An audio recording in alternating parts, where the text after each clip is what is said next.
Em nome de todas as entidades promotoras do seminário, muito, muito obrigado pela presença de todos vocês. Por favor, Elisângela está com a palavra para conduzir, a partir deste momento, a primeira mesa do Seminário Nacional, Resistência, Travessia e Esperança em Territórios Rurais. Está contigo, Elisângela. Bom dia a todos e todas e todes. Bom dia, deputado Pedro Isai, né? Estamos muito felizes em estar juntos aqui para esse seminário tão importante, um seminário de resistência, né? Travessia e esperança nos territórios rurais. Essa é uma iniciativa, uma realização da nossa bancada do PT na Câmara Federal, na Câmara dos Deputados, no Senado, da nossa bancada do Senado, Fundação Perseu Abramo, né, do nosso núcleo agrário, do PT na Câmara, e da Secretaria Agrária Nacional do PT. Quero aqui fazer uma saudação muito especial a todos e todas e todes dos movimentos sociais que estão junto aqui com a gente, os nossos deputados e deputadas, também saudar os nossos companheiros e companheiras que fazem parte, né, dos setoriais agrário nacional, do setorial agrário, dos setoriais agrários nos estados, secretários e secretárias que estão junto aqui com a gente, e com todos dos movimentos sociais, as nossas lideranças políticas, enfim, a todos e todas e todos que estão aqui junto com a gente nessa manhã, para esse momento muito especial, esse seminário, né, a gente vai ter a oportunidade de debater questões bastante relevantes relacionada aos nossos territórios rurais, às populações do campo, das águas e das florestas.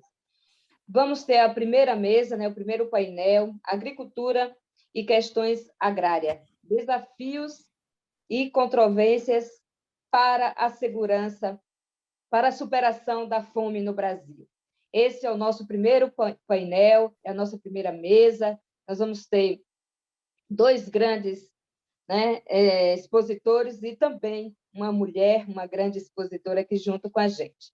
Para iniciar, nós vamos iniciar aqui nosso painel com José Graziano, né? Ele é diretor do Instituto Fome Zero, também ex-diretor da FAO, ex-diretor-geral da FAO, da ONU, ex-ministro do Programa de Segurança Alimentar e Combate à Fome, e José Graziano é sempre o nosso grande colaborador, nosso grande elaborador de muitas ações das políticas que deram certo no nosso Brasil e no mundo com relação ao combate à fome, né, e à defesa da segurança alimentar.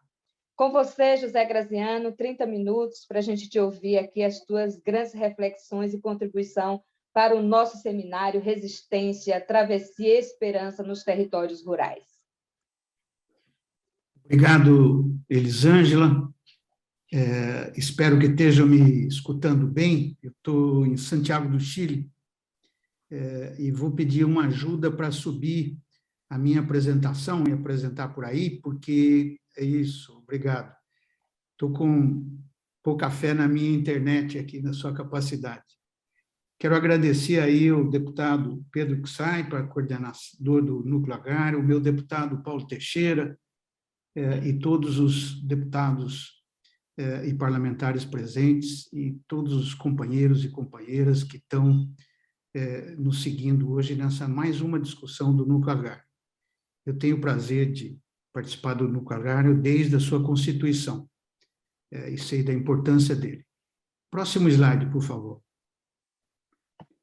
Eu, quando preparei essa apresentação inicialmente, pode passar o primeiro, isso, tinha uma ambição de falar todos esses 5 temas que estão listados aí, mas o tempo não permitiu, de modo que eu tive que cortar muita coisa, e vou concentrar basicamente nos itens 2, 3 e 4.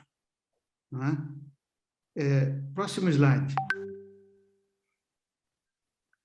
Só para ter uma ideia para vocês, quer dizer, hoje eu acho que nós temos que ter como referência qualquer programa de governo que se faça, a Agenda 2030, dos Objetivos do Desenvolvimento Sustentável. E ter claro que, no nosso caso específico, a pandemia acelerou a busca pela qualidade dos alimentos e reforçou muito a relação entre agricultura, saúde e meio ambiente. Nós estamos vendo isso no nosso dia a dia. Então, esse é o quadro, né, no entorno do qual nós temos que pautar a nossa programação. Próximo slide. Quando a gente fala em sistemas alimentares, próximo slide, por favor. Eu vou passar rapidamente o slide. Eu queria falar dos sistemas alimentares e o seu nível de concentração. Próximo slide, por favor. Hoje é muito importante ter em vista essa frase que está aqui do lado direito, que é um sistema alimentar global, integrado, muito concentrado e na mão de grandes capitais financeiros. Nós estamos falando, basicamente, da ala, não da produção, do circuito produtivo, nós estamos falando do circuito da distribuição e apropriação de valores, né? E aí, hoje, o ator central são os supermercados, né? Que são verdadeiros bancos. O supermercado não só distribui alimentos. Hoje, o supermercado vive muito das suas rendas financeiras, dos seus cartões, né? Eles são bancos, na verdade, integrando a produção. Próximo slide. Não há dúvida que nossa agropecuária cresceu muito a produção nos últimos 30 anos, né? Recordes sucessivos, como todos nós sabemos, esse é um mérito inegável. Mas, próximo slide. Mas esse crescimento se deu também com uma tremenda concentração da produção. Veja aqui os últimos dados do Censo Agropecuário: 2% dos estabelecimentos concentram 70% do valor da produção. Se somarem as duas últimas colunas, vamos ver que 10% dos estabelecimentos concentram 86% da produção. Quer dizer, é uma concentração brutal, né, da produção agropecuária no Brasil, comparável aos outros países grandes produtores do mundo, como os Estados Unidos, Canadá, etc., Austrália. Próximo slide. Próximo slide, por favor.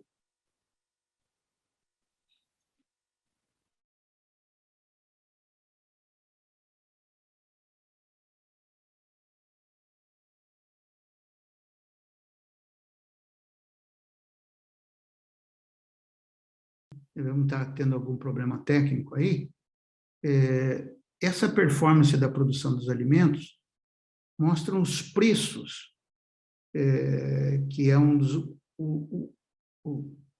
o preço que chega ao nosso produtor, ao nosso consumidor, perdão. Veja bem, esses preços vieram caindo sistematicamente nos últimos 30, 40 anos, ou mais, né? E tiveram um repique aí, veja o lado direito do gráfico, um repique a partir de 2019, 20 e 21. Tá? Então, a gente gente joga a culpa no agronegócio, né? Nós construímos aí um espantalho, um fantasma, e é mais fácil bater nele sempre, né? Agora, essa alta dos preços das commodities, a partir da 2020, tem basicamente duas razões. Primeiro, que houve uma alta geral do preço em dólar das commodities no mundo inteiro. Isso se deve a dois fatores: a reposição dos estoques da China. A China, quando viu a pandemia, tratou de recompor os seus estoques, né? E passou a comprar muito. E, além disso, nós tivemos problemas climáticos em 2020 e 2021, como estamos tendo no Brasil hoje. Tivemos em várias regiões produtoras do mundo. Então, o estoque hoje de alimentos, de commodities alimentícias no mundo, é menor do que o desejado. E isso favorece a alta. Mas nós tivemos uma razão interna muito mais forte, na minha opinião, que é a desvalorização do real. Nós tivemos aquilo que o ex-ministro Hélio Beltrão chama de uma política monetária frouxa. O Banco Central não combateu a elevação do dólar. No máximo, fez algumas swaps cambiais. Pelo contrário, favoreceu ao aumento do dólar. Um dos pontos importantes é quando, toda vez que entram dólares com as exportações, o dólar tende a cair, não a subir. E subiu. Por que subiu o dólar? Porque o Banco Central afrouxou a regra da internalização dos dólares assim que fecha o contrato. O que significa isso? Significa que uma empresa exportadora hoje pode ficar com os dólares lá fora, né, para fazer os seus negócios, pagar suas dívidas, comprar fertilizantes, por exemplo, etc. Então, não houve internalização dos dólares da exportação. De cada 3 dólares exportados, 2 ficaram lá fora. Né? E isso comprometeu a valorização do real. Houve uma desvalorização muito forte. O real foi uma das moedas que mais se desvalorizou no mundo nesses 2 anos da pandemia. Próximo slide. Mas não é só o preço dos produtos exportados que caiu. Aqui está a evolução de uma cesta básica de 16 produtos fundamentais na dieta brasileira, calculado pela FIP. Né? E vejo, quer dizer, realmente uma conquista. Nós tivemos uma queda de preços relativos de 3,5% ao ano por 43 anos seguidos, até 2019. Né? Então, nós temos que começar a pensar que não é o preço dos alimentos que é alto, os salários são baixos. O que perdeu o poder aquisitivo foram os salários. O Diese tem mostrado sucessivamente que, nos últimos 3, 4 anos, desde a reforma trabalhista do Temer, nós não conseguimos nem recuperar a inflação passada no salário. Então, vamos parar com essa brincadeira de achar que nós pagamos caro o preço dos alimentos. Eu que estou morando em outro país, posso dizer para vocês que a alimentação no Brasil é muito mais barata, chega a ser quase a metade do preço da alimentação aqui no Chile, por exemplo, que é um país também exportador de commodities agrícolas. Então, a nossa luta é por salários mais altos, não por preço dos alimentos mais baixos. Isso está sufocando a nossa agricultura familiar. Próximo slide, por favor. Esse slide é só uma comprovação aí de que a alta da inflação nesses 2 últimos anos afetou mais os alimentos e bebidas, né? E afetou mais a alimentação no domicílio, que também é uma inversão em relação aos anos anteriores. Em outro momento, a gente poderia discutir um pouco mais esse assunto. Queria passar para a próxima slide, por favor. Veja, aqui está o cerne da questão. O governo só tem hoje um mecanismo para enfrentar o problema da alta de preços, né? É baixar as taxas dos produtos importados. Essa é a única coisa. Por quê? Porque ele não tem estoque regulador, ele não tem políticas de apoio à agricultura familiar e ele não tem políticas de segurança alimentar e nutricional, que são as políticas que podem fazer contrapeso à alta dos preços dos alimentos. Então, hoje nós estamos na mão de solucionar o problema da alimentação do Brasil através dos mercados de commodities, né, no nível internacional, o que é muito mais complicado e muito mais lento, né, do que ter estoques, por exemplo, na Conab, e poder enfrentar o aumento do preço do feijão, como nós tivemos no início de 2020. Próximo slide, por favor. Queria começar a mostrar os últimos dados que nós temos disponíveis sobre a estrutura agrária brasileira, usando os critérios legais. Está aqui a classificação de acordo com o decreto da agricultura familiar, né? Agricultores familiares, médios produtores e grandes produtores. De novo, a linha em vermelho abaixo mostra a alta concentração da produção nos grandes produtores de alta renda. 44%. Mas tem uma linha imediatamente acima que chama muito atenção. Nós temos grandes produtores de baixa renda, baixa produtividade, que contribuem muito pouco com a produção e quase nada com o pessoal ocupado, né? No entanto, esses grandes produtores de baixa renda têm 109 milhões de hectares em suas mãos. Está aqui o nosso potencial de terras para uma reforma agrária no próximo governo, né? Agora, lembrar que, para poder desapropriar essas terras, nós temos que mudar, pelo menos, os índices de produtividade, né? Que há anos ou décadas não se atualizam. Na verdade, não se atualizam desde o primeiro governo. Mas veja bem um dado importante que eu acho que a gente devia começar a prestar atenção. A agricultura familiar responde hoje por 23% do valor da produção. Nós popularizamos muito aquele número 70%. Esse número 70% vem de uma velha pesquisa que foi feita por um grupo que eu coordenei do tempo que nós trabalhávamos com os dados dos indicadores do INCRA de 67. Está na hora de atualizar. Houve uma brutal concentração da produção e a agricultura familiar perdeu espaço. Perdeu espaço por quê? Porque ela não teve políticas diferenciadas, né, para protegê-lo. Tá? Próximo slide. Eu queria chamar a atenção, esse é um dado novo, vocês não vão encontrar em muitos lugares, né? O censo de 2017 introduziu uma questão, por iniciativa do Dr. Mauro Del Grossi, da Universidade Brasileira, que pergunta qual a finalidade principal do estabelecimento, se é produção comercial ou se é autoconsumo, né? E aqui está essa tabulação, né? Quase 42% da agricultura familiar declara que a sua propriedade é basicamente para autoconsumo, né?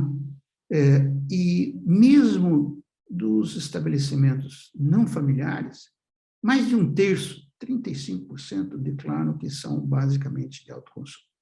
2 de cada 3 estabelecimentos não familiares declaram atividade principal, comércio, né?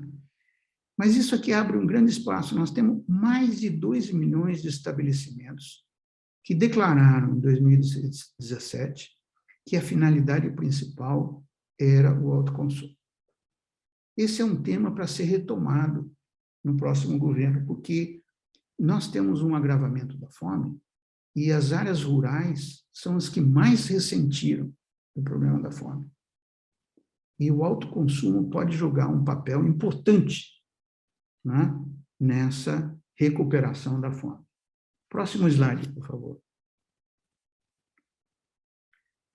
Aqui também um dado que poucas vezes é mostrado, né, que é da onde provém a renda dos estabelecimentos. E vocês vão ver que em quase 60% dos estabelecimentos de menos de 2 hectares, a maior parte da renda vem de fora do estabelecimento. O que significa isso?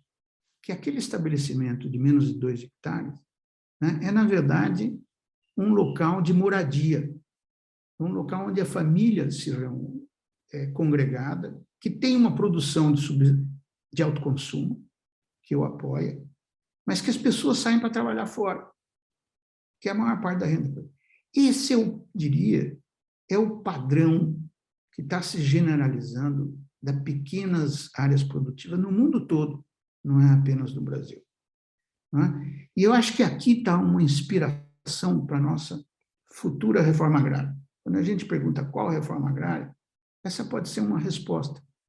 Áreas pequenas no entorno das cidades, para garantir um cinturão verde, para autoconsumo e produção de excedentes, né? E que facilite essa coisa que nós chamamos de comute, né? A ida e vinda para o trabalho a partir das áreas rurais. Tá? Próximo slide. Então, uma fotografia geral da agricultura familiar no Brasil hoje, né? Chamar a atenção que metade, praticamente, dos estabelecimentos de agricultura familiar estão situados na região Nordeste. Né? Mas esse é o retrato dessa agricultura familiar. Tem cada vez menos gente ocupada em atividades agrícolas. Está se reduzindo muito o número de produtores agrícolas. Né? Não necessariamente de moradores na área rural. É uma população idosa, né? Maior parte da renda vem de aposentadorias e transferências de programas governamentais, né?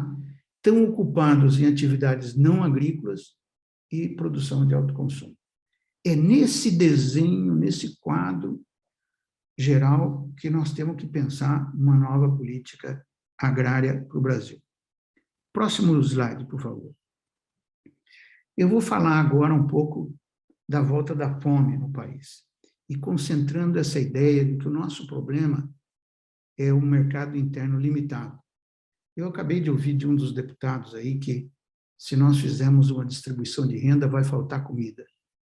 Tomara, deputado, tomara que a gente enfrente esse bom problema de produzir mais, né?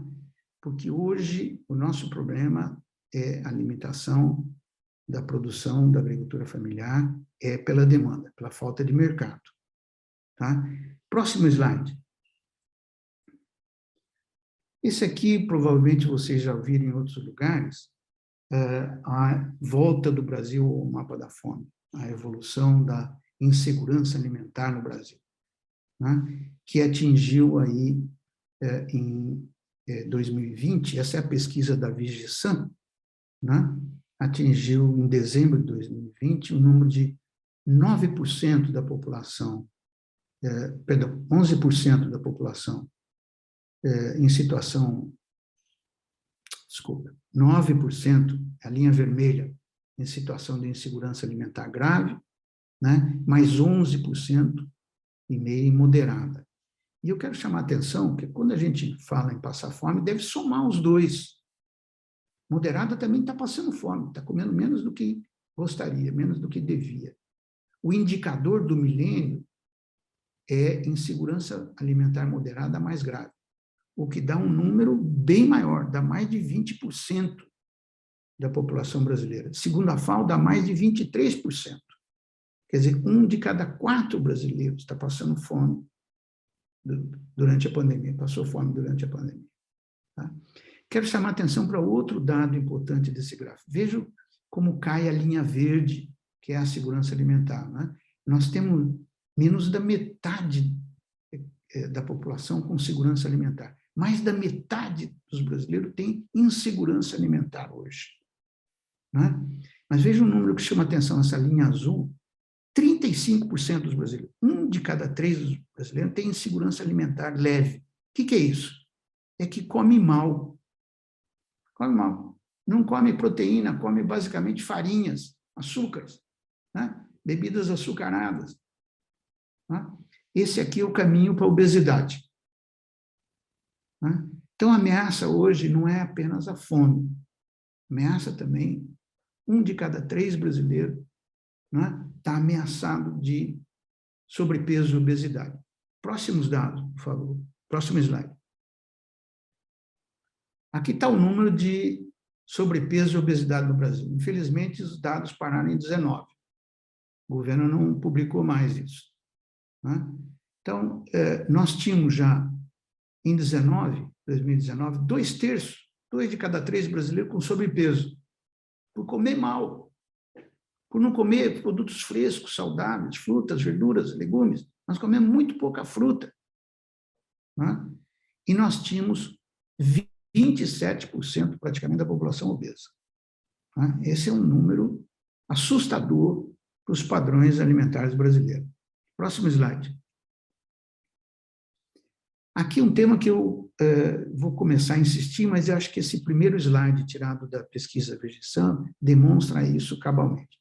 O problema da fome no Brasil é o problema da miséria, da falta de renda. Veja aí nesse gráfico, está a população estratificada por frações do salário mínimo per capita. A coluna da direita mostra aqueles que não têm problema de fome, ou seja, não tem problema de insegurança alimentar. São aqueles que têm uma renda per capita no domicílio de mais de um salário mínimo per capita. Os que têm abaixo de um salário mínimo per capita têm algum nível de fome, tá? Que são as colunas em vermelho e amarelo. Tá? Então, essa aí é a demonstração irrefutável de que o nosso problema da fome no Brasil é um problema de renda, de acesso aos alimentos. Não falta alimentos, falta dinheiro para comprar alimentos, gente.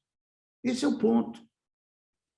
Tá? Não vamos, né, jogar a criança fora com a água suja. Falta salário, falta emprego, falta renda. Próximo slide. Esses são os dados mais recentes que nós temos, né?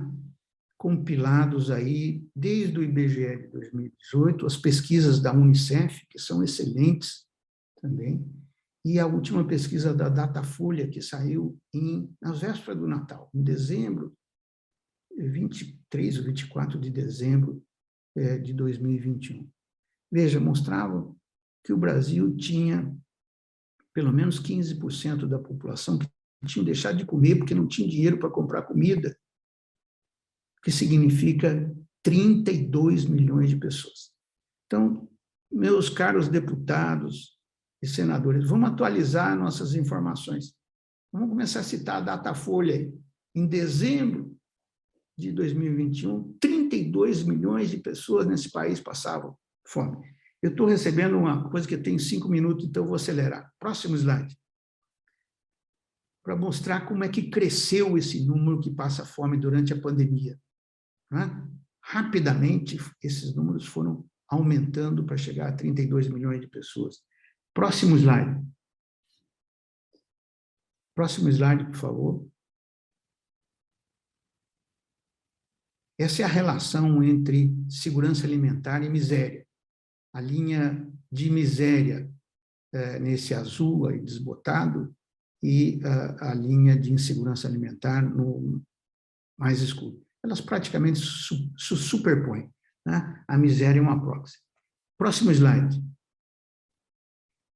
Aqui para mostrar que o único momento durante a pandemia que houve uma redução, e nos últimos 10 anos, pelo menos, houve uma redução da miséria no Brasil, foi com o pagamento do auxílio emergencial de R$600. Né? Esse foi o único impacto que fez reduzir a pobreza. Os outros valores todos não reduziram a pobreza significativa. Próximo slide. Então, esse aqui resume as principais causas da fome no Brasil de hoje. Falta de renda, desemprego, informalidade, baixo nível de crescimento econômico. Tudo isso causado por um modelo agroexportador, né, que não distribui renda e não faz um crescimento intersetorial que permita absorver o crescimento da população ativa. Né? O nível de concentração de renda agrava muito a fome no Brasil e a falta de políticas também. Próximo slide, por favor. Eu vou saltar esse, nós sabemos o problema dos venenos na qualidade dos alimentos. Próximo slide. Esse é talvez uma coisa que vale a pena chamar a atenção. O efeito estufa, o aumento da temperatura, faz perder a qualidade dos alimentos. Né? Diminui o teor de proteína e de micronutrientes essenciais. Daqui a pouco nós podemos estar comendo trigo, arroz, né, batata, que vai ter puro amido. Não tem mais nada de proteína e de micronutrientes. Próximo slide. O que fazer? Né? Próximo slide. Aqui está uma agenda proposta. Né? Basicamente, a ideia é que nós temos que mudar de uma política de incentivo à produção da oferta. Né? A nossa oferta está estagnada porque nós não temos demanda. Né? Nós temos que mudar para uma política de demanda de consumo. E aqui está uma lista de coisas que nós podemos fazer. quero chamar a atenção dessa linha que está embaixo. A maior parte das mudanças que nós precisamos fazer depende do Congresso.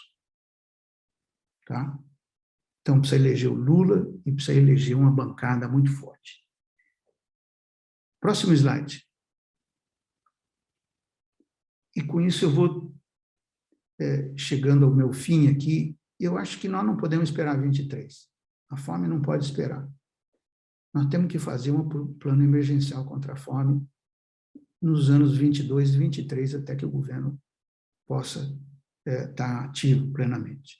Né? Isso implica um novo programa, Fome Zero, onde também a meta seja a obesidade zero, não apenas a erradicação da fome, e um mutirão contra a fome nos municípios.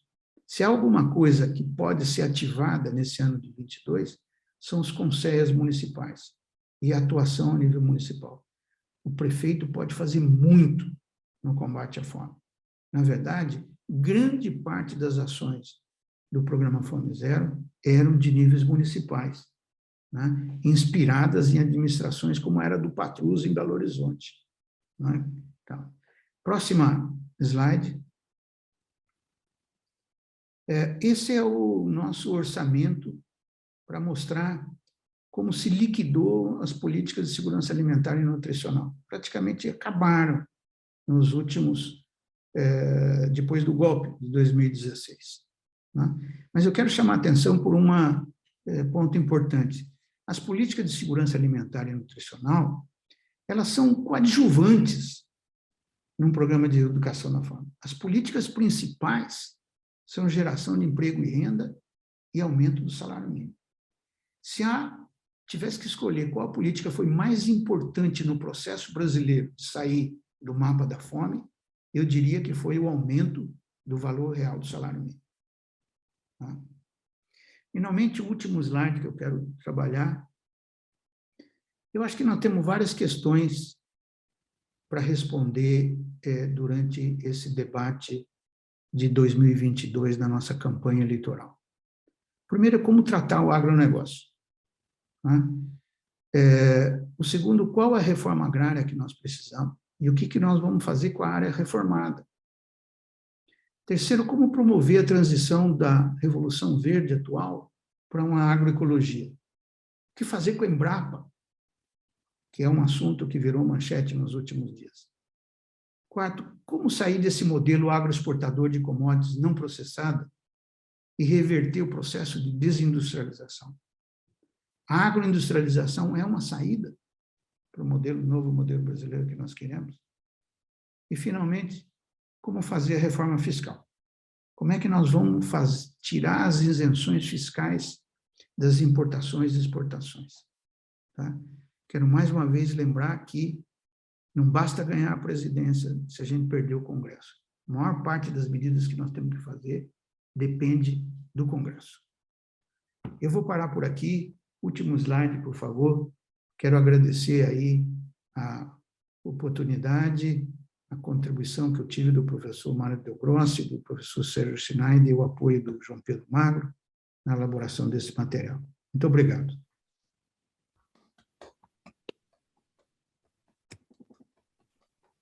Muito bom, né? Ouvir Graziano, ver sua apresentação, sua intervenção super qualificada, e não temos dúvida da sua contribuição, né, nesse debate, nosso plano de reconstrução e de construção desse nosso país, em especial para os territórios rurais brasileiros.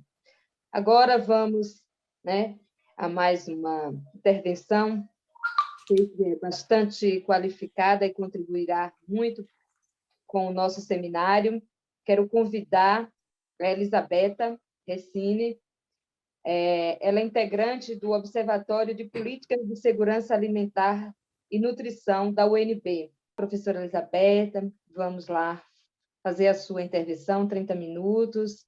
Né? Obrigada, Elisângela.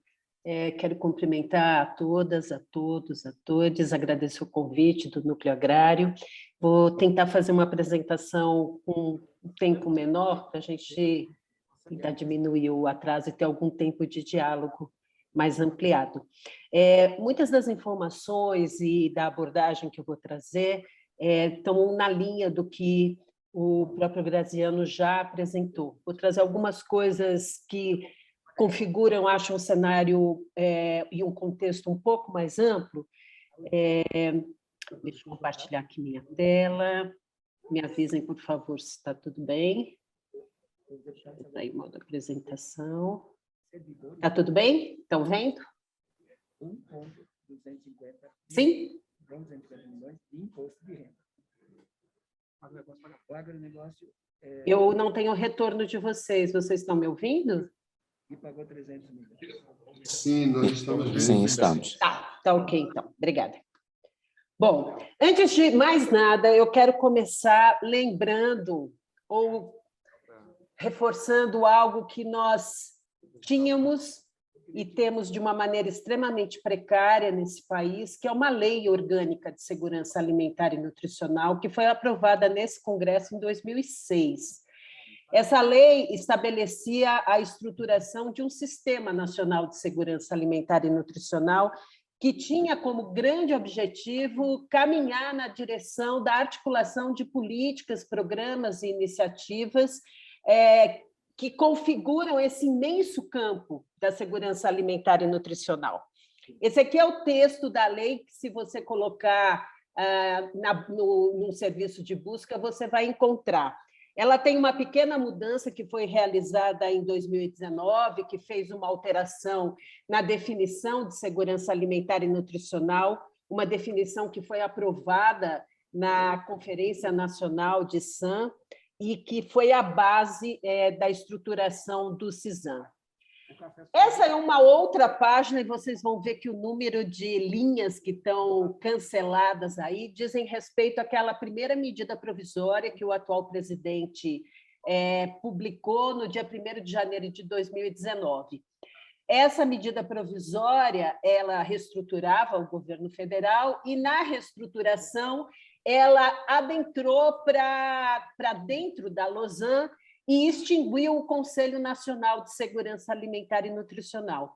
Se alguém tiver o cuidado de ler a versão atual da lei, vai ver que ela está completamente desconfigurada e, consequentemente, todo o esforço que foi feito para a implantação do CISAM está mortalmente comprometido nesse momento, porque ela extingue o CONSEA, só que, ao longo do texto, o CONSEA volta, algumas das suas funções volta, a Conferência Nacional de SAM está preservada, só que ela não pode ser convocada, porque quem convoca o CONSEA está extinto.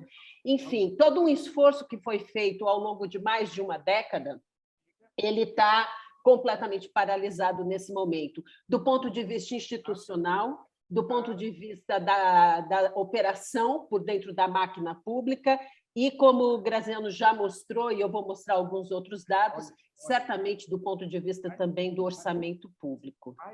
E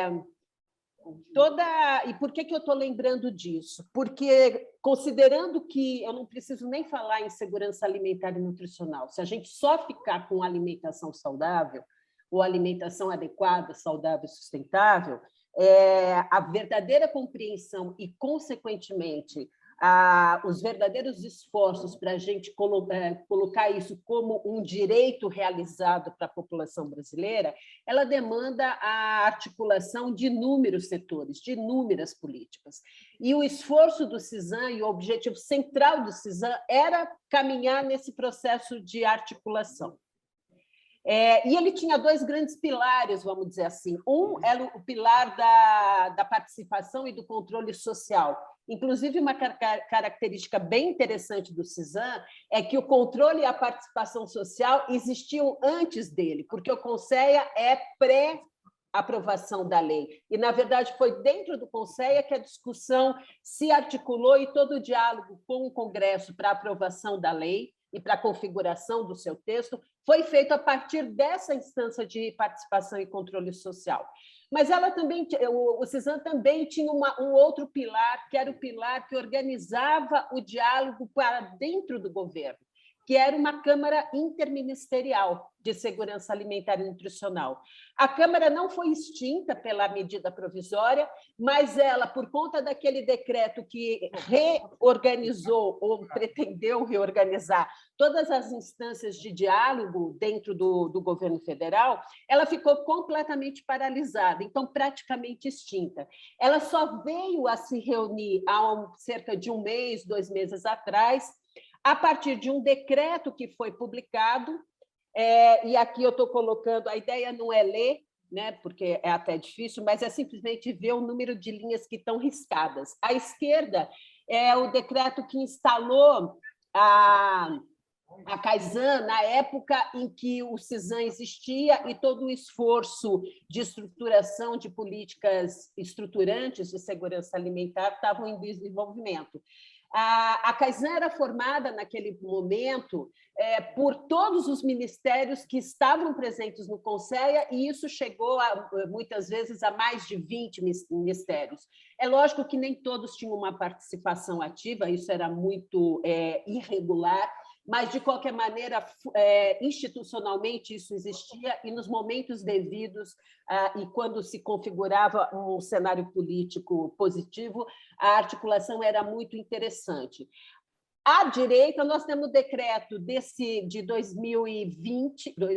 2021, aonde a Caisan volta formalmente para funcionar dentro do governo federal, só que uma composição extremamente reduzida, são cerca de 9 ministérios, com uma dinâmica de trabalho também muito engessada, no sentido do tempo de funcionamento de grupos de trabalho, etc.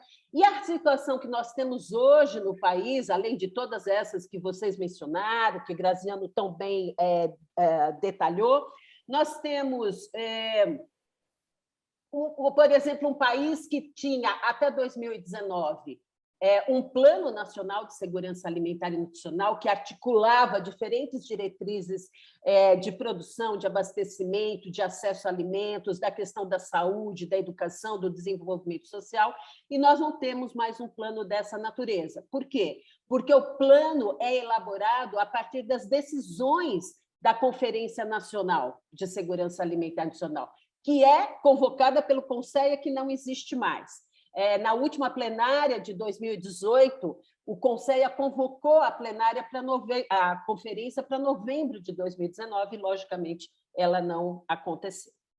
Bom, colocado isso, eu quero apresentar para vocês alguns dados que vão na mesma linha do que já foram apresentados, mas que foram organizados pela FIAM Brasil, no 3º relatório de acompanhamento que ela está fazendo nesse período de golpe e pandemia. Esse é o relatório que saiu esse ano e traz algumas informações a respeito do orçamento público, das políticas relacionadas à questão da segurança alimentar e nutricional. Bom, a primeira coisa, e isso depois vai se expressar nos resultados que nós tivemos da EBIA, né, da Escala de Insegurança Alimentar, é fundamental o tempo todo, e mais do que nunca, e de uma maneira crescente, que a gente fale não de uma pobreza, mas das diferentes pobrezas que a gente tem nesse país. A pobreza que tem um viés de gênero, de raça e de dimensão urbana, rural e regional. Então, só olhando por aqui, os bonequinhos vermelhos são mulheres pretas ou pardas. Os bonequinhos verdes são homens pretos ou pardos. Os amarelos são as mulheres brancas e os azuis são os homens brancos. E essa é a distribuição da pobreza à esquerda e da extrema pobreza à direita no Brasil. Então, nós não temos uma pobreza homogênea, nós temos uma pobreza racista, sexista e com distribuição regional e de dimensão urbana e rural. Isso é fundamental. Por quê? Porque qualquer medida que vise combater a pobreza, combater a extrema pobreza e, consequentemente, combater a fome, ela tem que ter esse olhar, ela tem que ter estratégias específicas, porque ela se expressa de maneira distinta, a intensidade e o comprometimento da dignidade se expressam de maneiras muito específicas nos diferentes grupos da nossa população. Esse aqui é o gráfico que mostra como se comportou a despesa empenhada nos programas orçamentários de segurança alimentar e nutricional no período de 2014 e 2021. Não precisa ser nenhum analista para olhar o que aconteceu com os principais programas. Esse vermelho maior que está no meio do gráfico tem a ver com as ações de alimentação e nutrição, o amarelo é saneamento básico, o rosa é o recursos hídricos, principalmente ligados ao programa de água no semiárido, nas zonas áridas do país. Então, houve um comprometimento importante que acontece a partir de toda a movimentação em torno da crise política e depois, quando se configura o golpe, propriamente dito. Há um processo de paralisação desses programas. Há programas que você olha que o comprometimento foi em torno de 99% do orçamento. Isso quer dizer que não existe, né? E fora a questão orçamentária, houve certamente uma desestruturação institucional e das diferentes equipes de trabalho. Esse aqui é um outro que mostra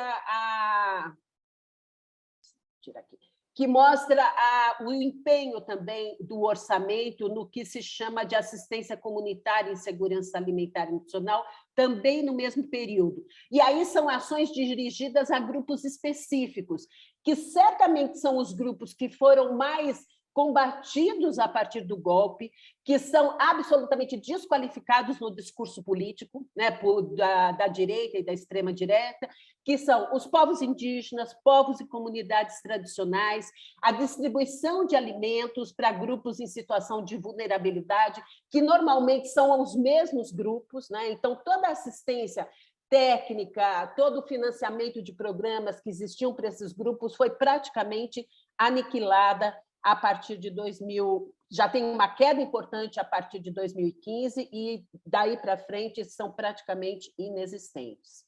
A mesma coisa em programas que estão relacionados à parte de consumo, abastecimento, promoção de hábitos alimentares saudáveis. Esses também são programas que sofreram perdas importantíssimas.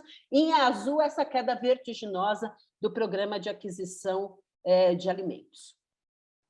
Essas outras são, esse outro gráfico é de saneamento básico rural, recursos hídricos e abastecimento, a mesma coisa. Então, você tem, vamos dizer assim, você tem uma mesma decisão estrutural e estruturante de desqualificação das equipes, de desestruturação institucional e de inviabilidade do ponto de vista do orçamento público. E é importante lembrar também que com a extinção do Conselho Nacional e a desestruturação da Caisan Nacional, todo o diálogo que se fazia no formato de uma rede, né, que configurava um reforço político, um reforço em termos de decisão, de prioridades, etc., tudo isso também foi interrompido. Então, apesar dos conselhos estaduais, por exemplo, e dos municipais continuarem existindo, e também existe todo um esforço por parte dos conselhos estaduais de manterem uma articulação, mesmo que não seja uma articulação oficial, há uma grande dependência da situação política local. Então, todo o esforço que se fazia para você ter um enfrentamento político conjunto e articulado, ele vai se enfraquecendo por questões óbvias, né, objetivas. Eu vou trazer, eu não vou repetir as informações que o Graziano já apresentou sobre os resultados de insegurança alimentar, mas eu quero só passar por eles rapidamente. E também lembrar que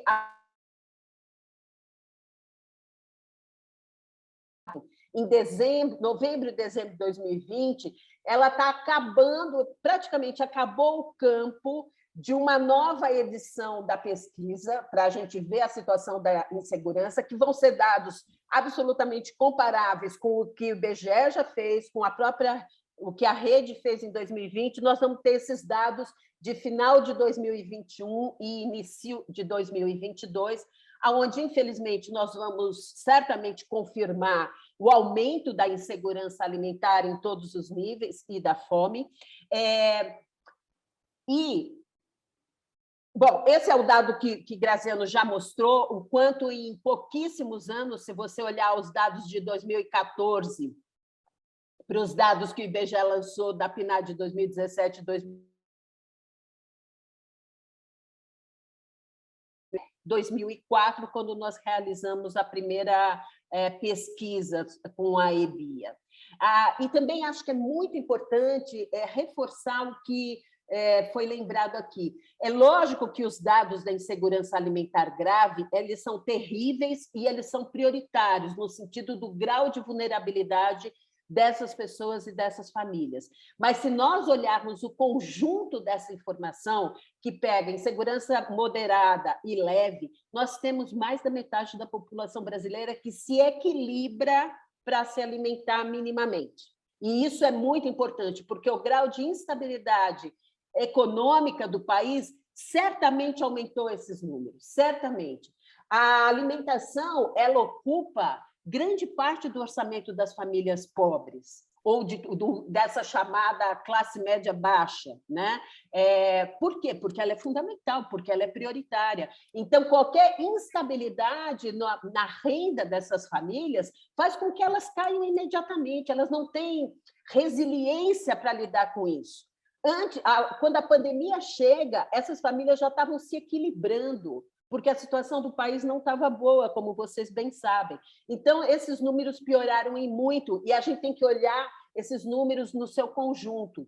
As estratégias são distintas, o grau de urgência é distinto, mas mais da metade da população brasileira tem profundas e importantes dificuldades para se alimentar. E quando a gente fala se alimentar de maneira adequada e saudável, esse desafio se multiplica. Bom, esse é o quadro da nossa involução, vamos dizer assim. A gente vai melhorando até 2013, quando a gente se gera os dados da famosa saída do Brasil do mapa da fome, e 2018 e 2020 o quadro se inverte e a gente chega a uma situação piorada em relação a 2004. Isso aqui é o volume, né, do problema, né? Nós temos em situação de insegurança 2 Argentinas e nós temos em situação de fome a Grande São Paulo, ou tínhamos, né, em dezembro de 2020. Essa é a distribuição regional, é uma distribuição que todos nós conhecemos para todos os indicadores socioeconômicos e, logicamente, se refletem na questão da fome também. E esse é o mapa humano, né? Eu gosto bastante da forma como a rede apresenta essas informações, né? A fome, ela é feminina, ela é a fome das pessoas com baixa escolaridade, ela é a fome das famílias ou dos domicílios onde as mulheres são referência.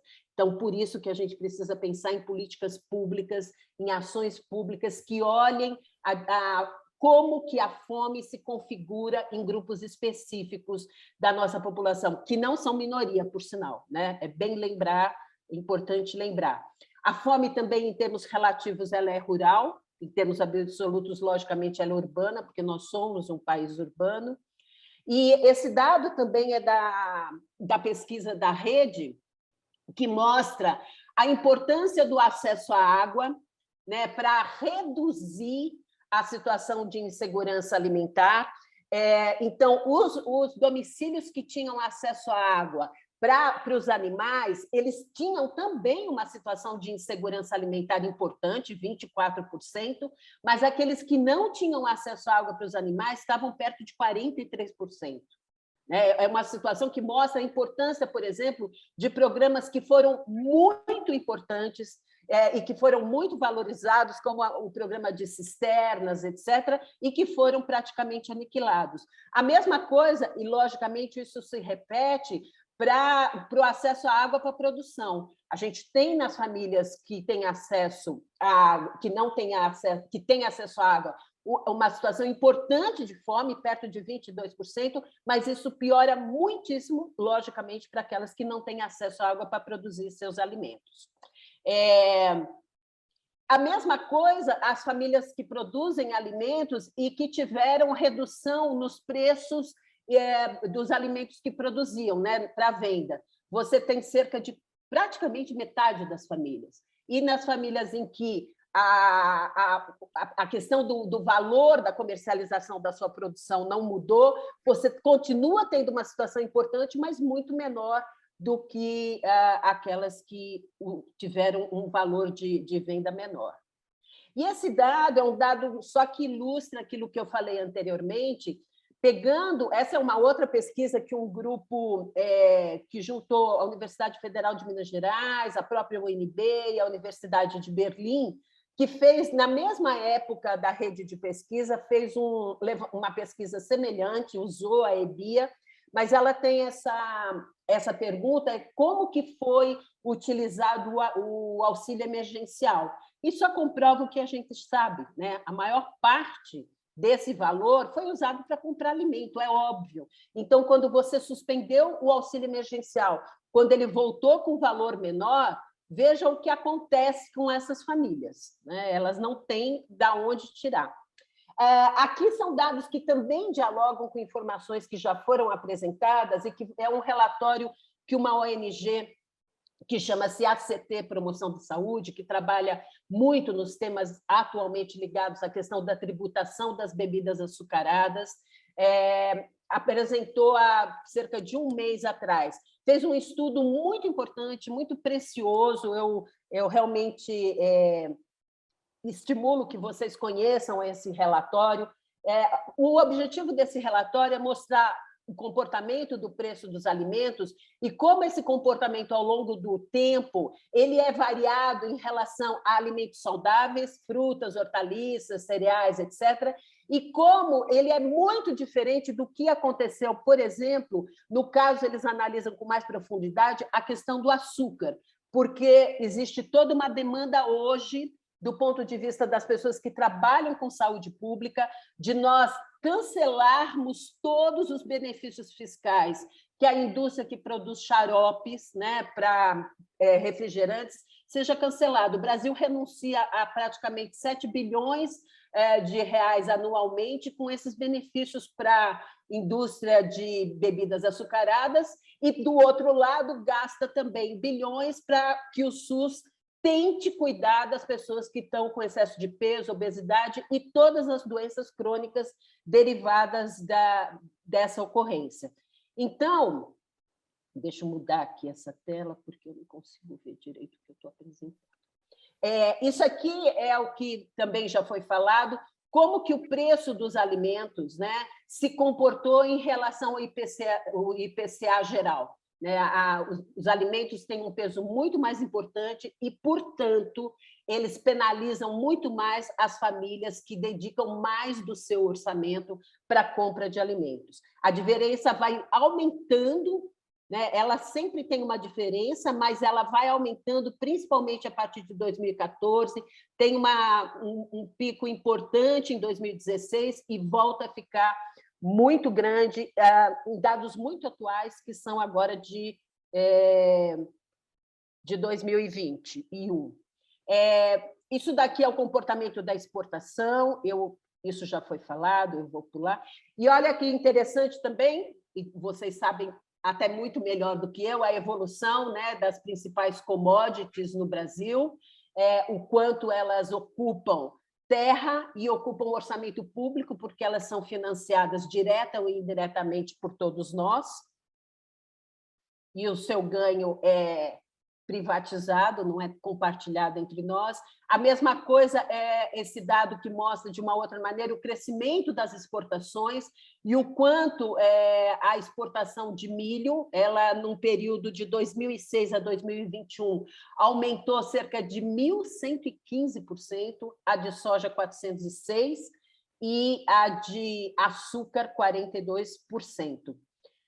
Isso aqui é o outro lado da moeda, ou dentro dessa lógica, que é o declínio, né, da área de produção de arroz e feijão, e acho que é absolutamente desnecessário falar das consequências desse declínio, no sentido do papel que esses produtos fazem na configuração da nossa alimentação, né, o quanto isso é importante do ponto de vista, logicamente, da saúde, da nutrição, e do ponto de vista também cultural, o quanto isso nos define também enquanto povo, né?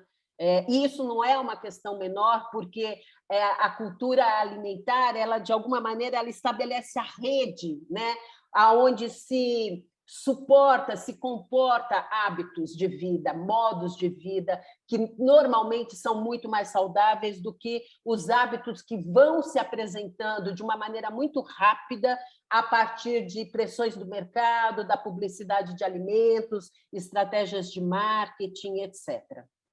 Aí isso também, por exemplo, mostra o comportamento da produção de frutas, e frutas muito básicas, né? Não tem nada exótico, por sinal, banana, maçã, mamão e laranja, o comportamento de 1980 a 2019. Nesse período dos últimos 20 anos, mais ou menos, a gente teve uma queda em torno de 30% nessa produção. O dos legumes, a gente teve uma estabilidade, e pensar que a população aumentou, e pensar também que todas as diretrizes de alimentação saudável indicam a importância do aumento do consumo desses produtos. Então, se você tem uma estabilidade, quer dizer que, em termos relativos, e também todos os dados mostram, o nosso consumo é absolutamente insuficiente, tanto do ponto de vista da nossa saúde, do nosso equilíbrio nutricional, da proteção da nossa saúde. Esse dado aqui também já foi mostrado, né, o quanto os hectares que são destinados à produção de legumes no Brasil, eles são menores, por exemplo, do que se destina num país que é imensamente menor que nós, né, que o nosso país, e também tem, além de ser menor em tamanho, tem menos terras agriculturáveis. Então, a destinação da terra no Brasil para a produção de alimentos frescos, saudáveis, que devem fazer parte do cotidiano do nosso prato, é muito pequena. Isso daqui é a variação que foi mostrada a partir dos dados agropecuários mais recentes, né? Que mostra o quanto a gente, na agricultura familiar, a gente tem menos estabelecimentos, e produção. E aqui, quando se exclui a produção da soja, esse dado é bem interessante. Quando se exclui a produção de soja, milho, cana e trigo, né, as principais commodities, a agricultura familiar alcança uma participação de 30% do total que é produzido em toneladas, a partir desses produtos que estão aí, que são produtos do nosso cotidiano, né? Ou deveriam ser produtos do nosso cotidiano. Aqui faz a oscilação de preços, né? Em relação entre 2006 e 2021, os refrigerantes, e aqui nesse relatório os refrigerantes são tratados com mais detalhes por conta de todo esse esforço para que exista uma tributação dos refrigerantes e se acabe com toda a renúncia que se faz na produção do xarope para a produção desses produtos, né? Você teve os refrigerantes em relação às frutas, eles ficaram 43% mais baratos. Então, quando a gente deveria ter, num país que tem a capacidade de produção, que além da capacidade de produção, tem uma biodiversidade invejável em termos de frutas, por exemplo, você olhar hoje para qualquer banca de feira ou de mercado e ver o preço das frutas, que muitas vezes impedem que as pessoas comprem, né, é absolutamente inadmissível. Isso aqui é a evolução do preço das frutas em relação à evolução dos preços dos açúcares e derivados, né? As frutas são essa linha aqui em ocre, em vermelho, o verde é o IPCA geral e o roxo é o açúcar e derivados. Então, esse aqui é o retrato da contradição e o retrato também do resultado da disputa de forças, né, econômica, política, em relação a quem produz o quê desses produtos. Isso aqui também é a evolução do outro lado do preço dos refrigerantes em relação ao preço das frutas, né? Então, veja também que há uma queda, ao contrário do que deveria acontecer, do ponto de vista da saúde, de impacto ambiental, etc., os refrigerantes, ao longo do tempo, estão tendo seus preços relativamente mais baratos. Esse aqui é a mesma coisa, que mostra de uma outra maneira, deixa eu pular.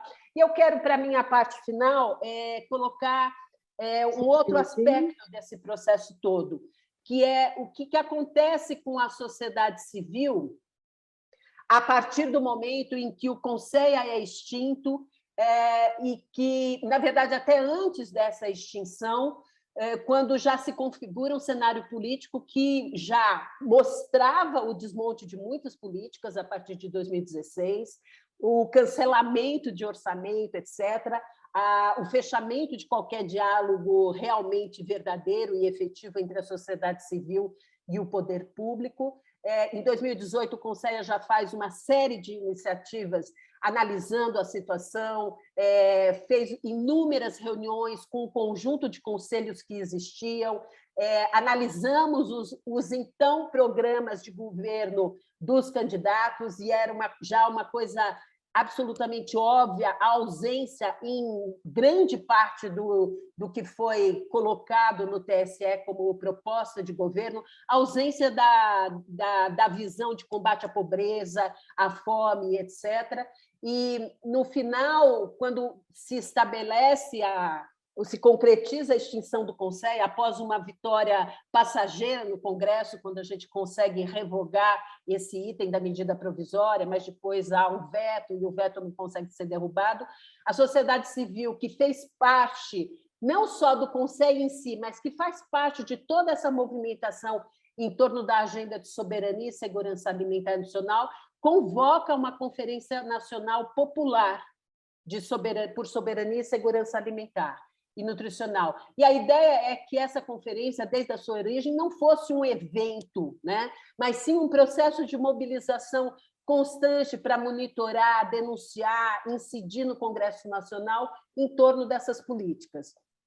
Logicamente, a chegada da pandemia em março de 2020 reconfigura o processo de mobilização, que fica sendo um processo de mobilização virtual, como tudo que aconteceu e, de alguma maneira, vem acontecendo até hoje, mas muito presente em tudo que aconteceu dentro do Congresso Nacional e dentro do governo também federal, e numa articulação com os conselhos estaduais.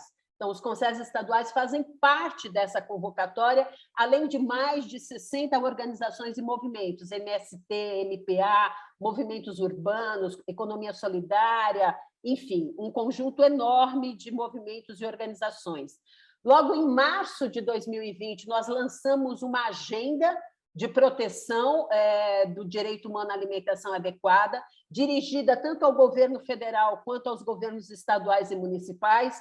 Infelizmente, e a realidade mostra o quanto ela não foi vista, ouvida e implementada, mas isso também fez todo um processo de incidência local nos governos municipais e estaduais e dentro do Congresso Nacional, que, apesar de muitas derrotas, algumas vitórias a gente pode dizer que conseguiu, uma vez que, por exemplo, o auxílio emergencial só saiu por conta desse processo, né? No final de 2021, nós fizemos um conjunto de encontros regionais que reuniu conselhos estaduais, conselhos municipais, organizações e movimentos, onde nós atualizamos uma agenda de mobilização que está publicada, que diz respeito tanto uma fala para dentro da sociedade civil sobre as prioridades para 2022, mas também ainda uma interlocução, quando possível, com os governos e legisladores. E também realizamos um tribunal popular da fome, um tribunal que foi baseado em duas ações que estão no Supremo Tribunal Federal. Uma ação foi protocolada pelo próprio PT e outra ação foi protocolada pela OAB, aonde existe uma demanda para que o governo federal assuma a sua responsabilidade para mitigar e reverter a situação de fome. Então, há uma sentença, o governo federal ele foi condenado nesse tribunal popular e há todo um conjunto de medidas de reparação. Essa sentença ela foi protocolada no Supremo Tribunal para que ela fizesse parte dos dois processos, das duas ações, e essa semana nós tivemos a notícia que a PGR pediu ao Supremo Tribunal Federal que rejeitasse a ação para obrigar o governo a adotar medidas de combate à fome, com a lógica de que isso é uma interferência do judiciário nas ações que são ações próprias do governo federal, que, por sinal, todos nós sabemos que não está sendo feita. E, com isso, bom, Graziano apresentou um conjunto de temas a serem possivelmente debatidos aqui. Isso, de maneira nenhuma, é algo exaustivo, mas eu só queria lembrar que há uma discussão importante sobre a reforma tributária e essa questão da isenção da produção dos xaropes para bebidas açucaradas é uma questão importantíssima, a gente tem que acabar com isso e a gente tem que tributar alimentos não saudáveis. A prioridade nesse momento é de bebidas açucaradas, há inúmeras evidências de inúmeros países que já fizeram isso e têm conseguido resultados importantes em termos não só de arrecadação, mas em termos também de saúde. Lembrar, infelizmente, a derrota na Câmara do pacote do veneno e o quanto é importante a gente incidir no Senado para que a gente reverta essa situação. E também há uma ação no Supremo Tribunal sobre a questão da isenção dos agrotóxicos. O Programa Nacional de Alimentação Escolar tem sido barbaramente atingido nessas ações. Há muitas iniciativas no Congresso Nacional de desconfigurar o desenho do PNAE e de fazer reserva de mercado para determinados alimentos, desconfigurando completamente os objetivos do programa. Isso precisa ser barrado. Também há inúmeras iniciativas no Congresso, projetos de lei os mais diversos, mas a gente precisa regular o ambiente escolar para que as crianças tenham um ambiente alimentar promotor de saúde e protegido de consumo de produtos não saudáveis. E também há inúmeras iniciativas relacionadas ao controle da publicidade de alimentos, na verdade, das diferentes práticas de promoção comercial de alimentos não saudáveis. Todos esses aspectos ligados a ações regulatórias, seja rotulagem, seja tributação, seja controle de comercialização, a própria publicidade, não são ideias que saíram de meia dúzia de pessoas que trabalham ou que militam ou que estudam a promoção e a proteção da alimentação saudável. Existem inúmeras evidências que mostram a importância dessas medidas para você realmente ter uma alimentação saudável. Logicamente, em paralelo e articulado com medidas estruturais, né? Tanto do ponto de vista da produção e comercialização de alimentos, como medidas mais estruturais relacionadas ao combate à pobreza. Professora, a gente precisa, já estou terminando, é realmente o último, a gente precisa realmente de uma política nacional de abastecimento nesse país, que recupere a capacidade de nós termos estoques reguladores, modulação de preços e circuitos territoriais de produção e abastecimento. E, logicamente, a gente precisa recompor o orçamento de todas as políticas e programas. E, como foi dito, e isso não foi possível abordar de uma maneira mais estruturada e necessária, a questão de que não há como pensar em qualquer agenda de ação que não coloque a questão ambiental e climática no centro da discussão de uma maneira real e transversal. E a questão dos sistemas alimentares hegemônicos, agroindustriais, eles estão no centro desse desafio. Se a gente não mudar esse paradigma, não vai ser uma conta, uma aritmética de captura de carbono que vai resolver a crise climática. Muitíssimo obrigada e desculpe que, no fim, acho que eu até ultrapassei os 30 minutos, né? A gente é que agradece, que belíssima exposição, maravilhosa. É assim mesmo, às vezes não tem jeito, a gente também tem que cumprir o papel aqui do tempo, né? Porque tem mais um outro painelista, uma outra intervenção também que a gente considera bastante qualificada, riquíssima também aqui para o nosso seminário, para a nossa construção aqui. Quero convidar agora o nosso professor, nosso companheiro Sérgio Salvo, professor, né, pesquisador do Centro de Desenvolvimento Sustentável e Meio Ambiente, Desenvolvimento Rural, da UNB. Vamos lá, professor Sérgio? Olá, bom dia. Queremos te agradecer por ter aceitado o convite e estar com a gente aqui nessa manhã. Obrigado, Elisângela, estão me ouvindo? Sim. Obrigadíssimo, Elisângela. Ao mencionar você e te agradecer, queria agradecer e parabenizar o setor agrário e o próprio partido pela promoção desse debate. Agradecer e saudar o deputado Pedro, e aí com isso também saudar, nominando o deputado, os demais deputados da bancada do PT, em particular o Núcleo Agrário, pela oportunidade, pela promoção desse ciclo de debate. Parabéns, então, a minha saudação e também parabenizar, porque entendo que esse momento histórico, conjuntural, é uma iniciativa muito importante, né? E aí eu até diria, retomando uma história, né, do Partido dos Trabalhadores de promover esses debates que também são espaços e momentos de formação. E aí talvez, né, estamos nesse ano em particular, talvez vivendo menos resistência, né, e muito mais a necessidade de enfrentarmos a travessia e a esperança, mas realmente parabéns pela promoção desse ciclo de debates. Claro que é um prazer, mas também um desafio, né, participar de uma mesa com o Graziano, com a Beta e, claro, tendo essa plateia não só qualificada, mas também militante, né, nos temas como a questão agrária, a agricultura, a luta pela terra, o combate à fome e assim por diante. Eu não fiz, eu fiz uma apresentação também, que eu acho que o Samuel colocou aí na tela, não está tão estruturada como talvez eu gostaria, mas assim como é um desafio falar depois do Graziano e da Beta, também facilita porque os dois já trouxeram muitos elementos, então eu vou tentar também não repetir. E eu vou concentrar um pouco mais no tema da questão agrária, e aí Samuel, você que está coordenando, só para passar o próximo slide.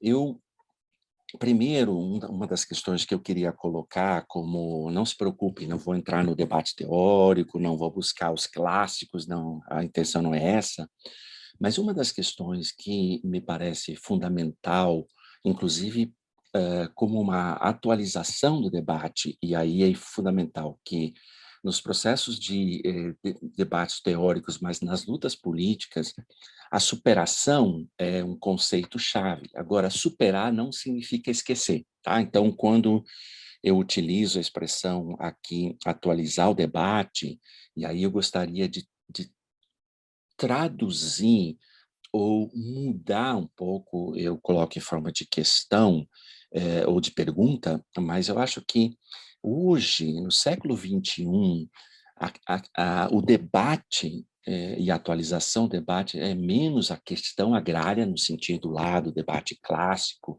da terra como meio de produção ou não, a terra como um meio de acumulação ou não, e, portanto, a dimensão econômica ou produtiva do debate é a questão da terra.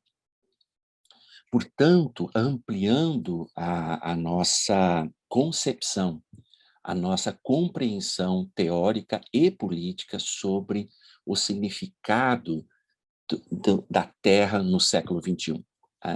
Então, eu disse antes, é uma tentativa de atualizar o debate, mas é fundamental de que se atualizar seja na esteira do debate clássico, portanto, de forma alguma, esquecendo a produção intelectual, a produção política de mais de 100 anos na economia política, na economia ou nas teorias marxistas sobre a importância da terra como um meio de produção, mas também um lugar de produção e os outros temas. Mas eu trago porque me parece fundamental, associado à dimensão econômica, produtiva, entender a terra como um território no sentido de espaço de vida. Tá? E não sei porque não aparece aí, dá um toquezinho, talvez eu coloquei, acrescentei isso, para mim é fundamental. Não, antes, desculpa, volta. A terra como um bem da natureza, por alguma razão não apareceu aí no PowerPoint. Então, a questão da terra, ela traz um conjunto de elementos e, portanto, de desafios que transcendem a sua dimensão de produção. De novo, né, é fundamental, mas eu gostaria de acrescentar, por exemplo, no processo histórico no Brasil, da terra como, e a propriedade da terra e a detenção da terra como expressão de poder político. Isso do ponto de vista, por exemplo, da concentração fundiária, já vou falar sobre isso, mas na perspectiva, vamos dizer assim, das populações do campo, a importância da terra não só pela sua dimensão produtiva, mas também como espaço de vida, como lugar de trabalho, num país com os índices de desemprego que nós temos, né, são historicamente recordes, a gente entender a terra e, portanto, o acesso e o uso da terra como oportunidade de trabalho, de ocupação e, portanto, também de renda, que é um dos temas que o Graziano levantou, é fundamental. Ligando pode parecer bastante óbvio, mas às vezes a gente não associa a terra como um lugar de produção de alimentos. Então, quando o Graziano traz aquele dado importantíssimo do último censo, né, de que mais de 40% dos estabelecimentos familiares são destinados ao autoconsumo, tem um problema assim, econômico-produtivo, mas do ponto de vista da produção de alimentos ou da autossustentação das famílias é um elemento fundamental, né?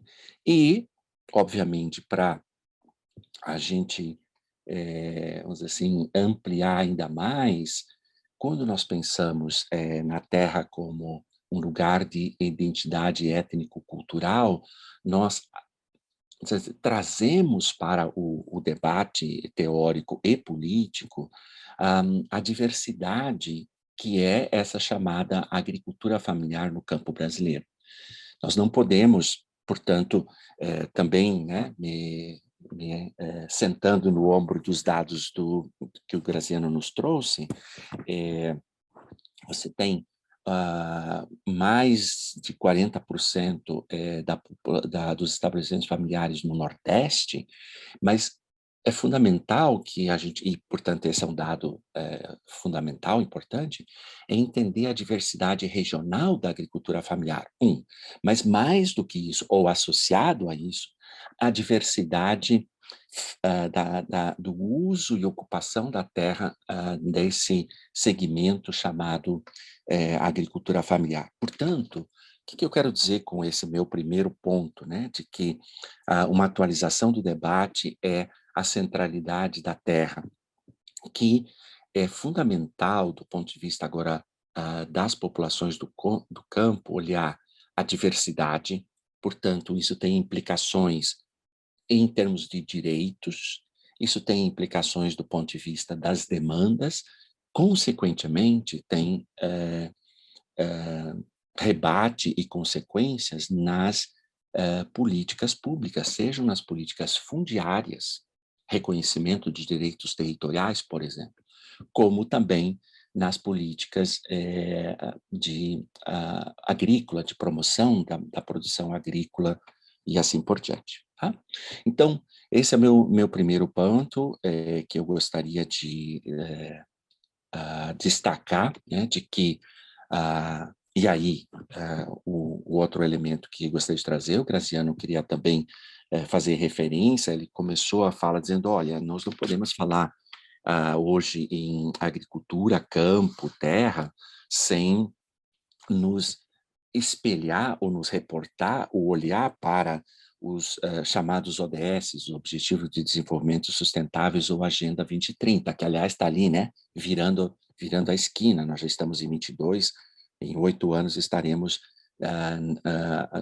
deveríamos ter atingido as metas desse acordo chamado Objetivo do Desenvolvimento Sustentável, que o Brasil é um dos signatários. E aí um rápido parênteses, não vou me alongar sobre isso, o decreto de mineração artesanal de ontem, né, ele vai justamente na contramão dos ODS, da Agenda 2030, que o Brasil é um signatário. Então, esse é um elemento quando eu digo, olha, é fundamental colocarmos a terra também como um bem da natureza, que não é a mesma coisa de que um recurso natural, né? Não vou entrar nisso, mas queria salientar isso, né? E aí eu queria agregar, além da Agenda 2030, quando nós tratamos a terra como um bem da natureza e um lugar de vida, a aprovação pelas Nações Unidas da Declaração sobre os Direitos dos Camponeses e outras pessoas ou trabalhadores que vivem e trabalham no campo.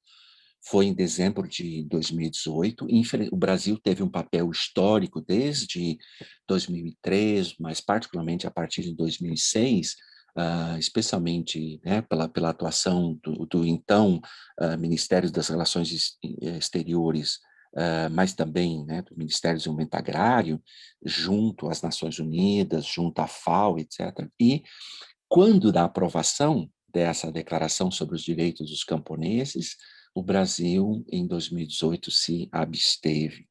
Mas eu trago esses elementos porque eles são conquistas históricas na agenda política internacional que é fundamental que, ao nós formularmos elementos da conjuntura ou da importância da terra também a nível nacional, essas conquistas não sejam, assim, esquecidas. Próximo slide, por favor, serei já mais rápido nos próximos elementos. Eu não vou entrar nisso, todos nós conhecemos, infelizmente, eu diria, a repetição histórica desses dados, o alto índice de concentração fundiária, essa é uma comparação, agradeço ao Acácio pela elaboração desses dados e desse gráfico, é a comparação dos dados de 2006, do Censo Agropecuário de 2006 com 2017, infelizmente, por mais que tenhamos aí um período de assentamento de reforma agrária, a estrutura fundiária, portanto, a má distribuição da terra não se altera no Brasil. Eu não vou tratar disso, o Graziano já tratou de forma brilhante. Eu quero, no próximo, chamar a atenção para um problema associado à concentração fundiária. Próximo slide. Que é o Censo Agropecuário de 2017 trouxe uma inovação. A inovação em si já é uma vitória, porque pela primeira vez na história dos levantamentos do campo sobre produção, sobre o perfil do campo brasileiro, se agregou o elemento raça e cor. E aí, gente, é isso que eu gostaria de mencionar, próximos slides, de que nós temos um país com uma herança escravocrata que salta aos olhos de forma assustadora. Portanto, um dos desafios sobre a terra e, portanto, olhar a diversidade é a má distribuição quando se considera o perfil étnico-racial da população do campo. Os índices, os números são assustadores. Então, aqueles estabelecimentos com até menos de um hectare, o que no Brasil, né, é praticamente, como dizia o Graziano, um lugar para morar no campo, mais de 70% se declararam pretos ou pardos. Portanto, a esmagadora maioria da população negra do campo está nos estratos menores dos estabelecimentos. Portanto, a concentração ou a má distribuição da terra, ainda quando o recorte racial é ainda mais desigual. E aí, o uso da expressão desigual, porque me parece não, um dos temas que o Brasil e os próximos governos precisam enfrentar é o tema da pobreza, é o tema da fome, mas, do ponto de vista estrutural, o tema da desigualdade, que no recorte étnico-racial é o país mais desigual do planeta. Tá? Então, é uma herança histórica e que o Brasil nunca enfrentou quando nós falamos, por exemplo, dos direitos territoriais. Tá? E aí, eu estou falando aqui, esses dados não se referem apenas a, por exemplo, comunidades quilombolas, povos indígenas, mas a esse recorte étnico-racial da população do campo de maneira geral. Tá? Então, esse é um dos elementos, dos desafios estruturais enfrentar a desigualdade na distribuição da terra. Próximo. Eu não me lembro mais. Bom, um terceiro elemento que eu gostaria de trazer para a discussão é o tema da regularização fundiária. Não se preocupem também, não vou me alongar sobre isso, apenas dizer que é uma questão histórica a luta pelo direito territorial, direito de permanecer na terra, o direito de ter acesso à terra é uma luta histórica no Brasil, mas o tema da regularização com as medidas provisórias, com os decretos, etc., tem sido muito mais uma agenda externa, uma agenda imposta, e aí com todas, que aprofunda, inclusive, a desigualdade no acesso à terra, que aprofunda a desigualdade no exercício dos direitos, do que propriamente uma reivindicação das populações do campo. Tá? Eu não estou dizendo com isso, gente, que o desejo de ter um título, o desejo de ter um direito à terra garantido seja uma aspiração histórica das populações do campo.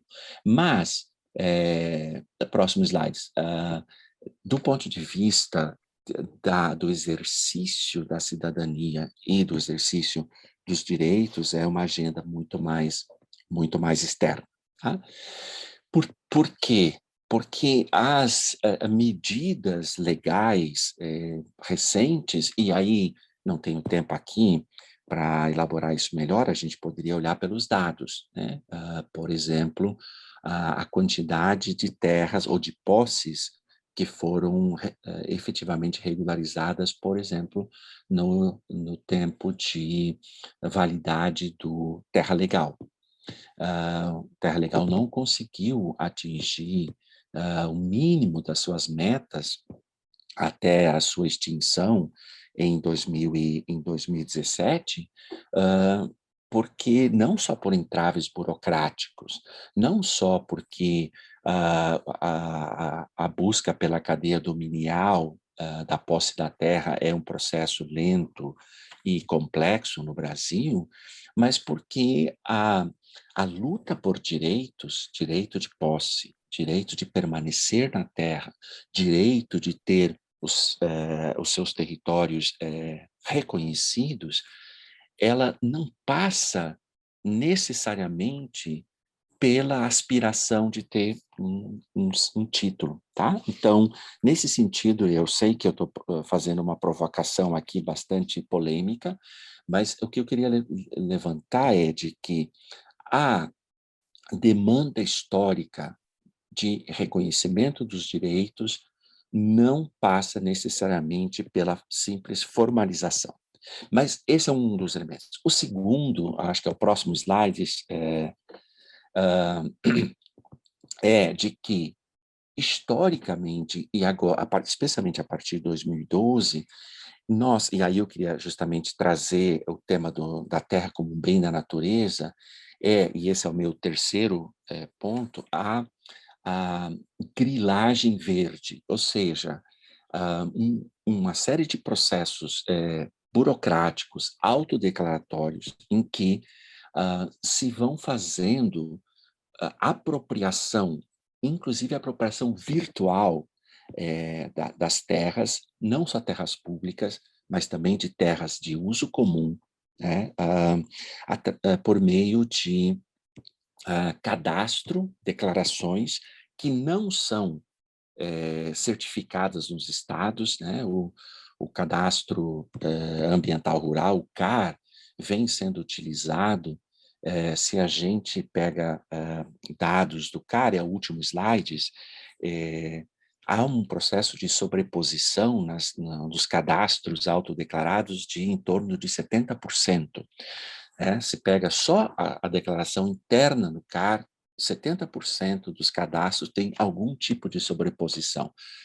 Sobreposição com outra área declarada, sobreposição com parques ou unidades de conservação, para ser mais rápido, com áreas reivindicadas por povos indígenas ou comunidades tradicionais. Ou seja, por isso nós estamos chamando de uma grilagem verde, porque são processos estabelecidos em lei para a regularização ambiental, por exemplo, registrar a reserva legal, mas que, na verdade, estão sendo utilizados como cadastro ou regularização fundiária, tá? No sentido de que esse registro no CAR é utilizado para fazer projetos de acesso a crédito público, declarar junto aos órgãos competentes de que o Código Florestal está sendo cumprido, portanto, as áreas de APP e reserva legal estão sendo respeitadas e etc.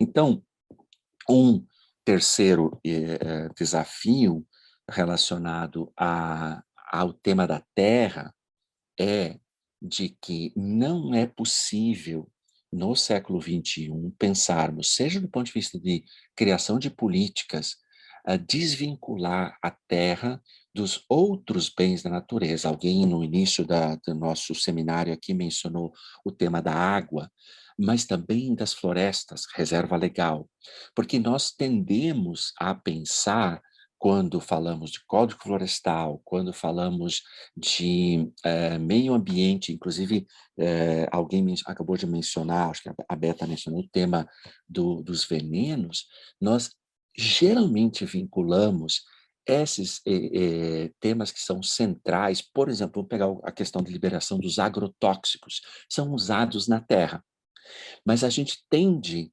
a fazer a crítica, da qual eu concordo, reduzindo a contaminação da água ou contaminação dos alimentos, ou contaminação, né, os impactos sobre a saúde. São fundamentais, mas nós temos que agregar também a contaminação da terra. Não sei se vocês estão entendendo os vínculos que eu estou tentando fazer quando a gente entende a terra como um bem da natureza. Para fechar, Elisângela, daí eu deixo algum tempo para o debate. Um último ponto vinculado à regularização fundiária e à grilagem verde é que, desde da Eco 92, passando pela as lutas ambientais e os temas e os desafios, a nível nacional e a nível internacional, colocam a Amazônia, inclusive num debate anterior do NAP, alguém disse, olha, é fundamental que o próximo governo tenha uma política clara para a Amazônia. Assina embaixo. Mas eu gostaria de trazer de que nós não podemos formular políticas que, vamos dizer assim, na preocupação de preservar a Amazônia, que é fundamental, nós transformemos os outros biomas, em particular o cerrado, em zonas de sacrifício. Portanto, é muito comum, inclusive em setores do agronegócio, dizer, não, mas a gente está preservando a Amazônia. Por quê? Porque a expansão da soja, porque a expansão da pecuária, porque a expansão do desmatamento, inclusive agora o governo acabou de retirar os recursos do monitoramento do desmatamento do Cerrado, né? O que eu estou tentando dizer? É fundamental, no tema da terra como bem da natureza, considerar a necessidade e os desafios de políticas públicas de conservação que transcende, que inclui, mas que transcende a Amazônia, pensando no Cerrado e nos demais biomas que são tão importantes para o meio ambiente, para a população, para nosso bem viver nacional. Tá? Então, e o cadastro, o registro no cadastro ambiental rural, ele tem sido utilizado particularmente no Cerrado, né, como um mecanismo de grilagem verde, no sentido de declarar reserva legal, que na verdade são terras comuns, declarar como reserva legal áreas que na verdade são terras públicas, porque são mecanismos de apropriação ilegal, criminosa da terra no Brasil. Bom, já falei 25 minutos, Elisângela, eu acho que eu já trouxe alguns elementos para o debate. Pode concluir, Felipe. Não, eu estou concluindo, esse é o meu último slide.